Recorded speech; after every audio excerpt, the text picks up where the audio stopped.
იამალის ტრაუმით შოკირებული ვარ, დე ლა პუენტე.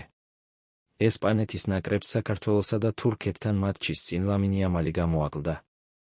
ახალგაზრდა გარემარბმა მიიღო ტრავმა, რის გამოც ესპანელი ვინგერი 7-დან 10 დღემდე იუქმებს. ამ ფაქტზე კომენტარი გააკეთა ლა როხას დამრიგებელმა, ლუის დე ლა პუენტემ. იამალის ტრაუმით შოკირებული ვარ. მსგავსი სიტუაცია არასდროს ყოფილა ჩემს სამწვრთნელო კარიერაში და არ მგონია, ეს ნორმალური იყოს. ყველა გაოგნებულია. ჩვენამდე არ მოსულა არანაირი ინფორმაცია და დეტალებზე წარმოდგენაც არ გქონდა.